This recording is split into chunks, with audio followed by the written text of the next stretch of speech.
हमारे साथ बीजेपी के प्रवक्ता निखिल प्रसून इस वक्त मौजूद हैं। कांग्रेस के प्रवक्ता राहुल यादव हमारे साथ हैं। राजनीतिक विश्लेषक के तौर पर हर्ष दाहिया हमारे साथ मौजूद है। राजनीतिक विश्लेषक के तौर पर दिनेश सिंह जी हमारे साथ मौजूद हैं और पॉलिटिकल एनालिस्ट की भूमिका में अशोक शर्मा जी भी हमारे साथ मौजूद हैं। आप सभी का स्वागत करती हूँ। निखिल प्रसून, आप ही के साथ शुरुआत करते हुए, क्योंकि फर्स्ट फेज ऑफ वोटिंग में आप लोगों को काफी बम नजर आई थी 93% वोटिंग के साथ। अभी 11 बजे तक के आंकड़े सामने आ चुके हैं, लेकिन ये ऐसी सीट है जो दीदी का गढ़ है। लेकिन इसको लेकर भी क्या आप उसी तरीके से आश्वस्त हैं? क्योंकि प्रधानमंत्री मोदी ने तो कह दिया है कि मुझे शपथ ग्रहण के लिए दोबारा से बंगाल आना पड़ेगा।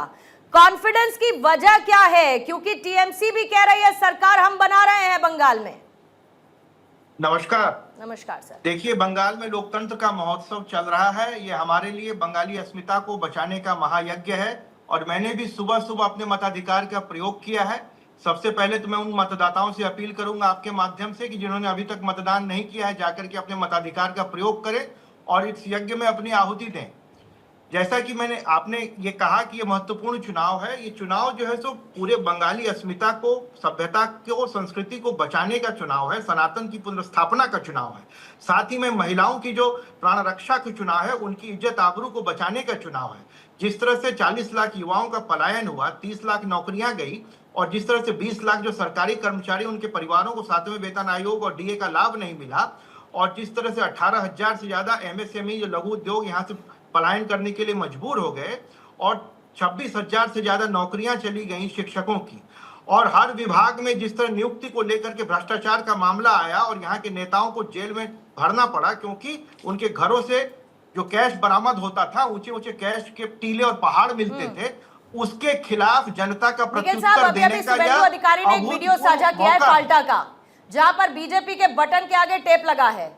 अब एक तरफ इतनी सिक्योरिटी एजेंसीज डिप्लॉयड हैं, चुनाव आयोग की तरफ से पुख्ता तैयारी की गई है।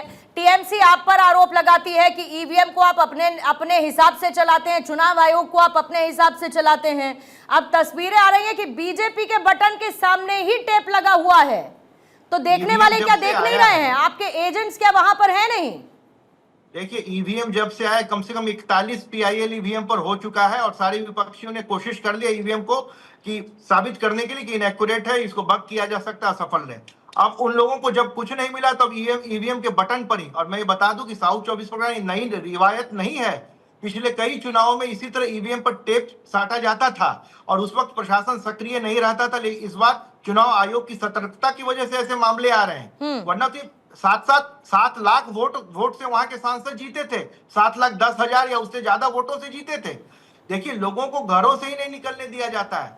Booth jamming, source jamming, companion voting, तरह तरह के आविष्कार किए गए हैं और काउंटिंग में अलग 10 तरह के जो उन लोगों ने स्ट्रेटजीज बनाई जिसके अनुसार वो लोग रिगिंग कर सकते हैं। अब इन सभी चीजों पर एक तरह से पटाक्षेप होने जा रहा है। देखिए, सही चुनाव हो, जो सही मतदाता है वो आकर के अपने मताधिकार का प्रयोग करे, इसी से लोकतंत्र की पुनर्स्थापना होगी। अभी आप देख लीजिए कि हमारे जो आरजी कौर हत्याकांड में जो दुर्दशा मेरी डॉक्टर बहन के साथ जो कुकृत्य हुआ, उनकी मां खड़ी है पानी, उनको घेर करके उनके साथ नारेबाजी कर रहे हैं, उनको अपशब्द कहे गए इस चुनाव में, और अभी थोड़ी देर पहले की खबरें हैं।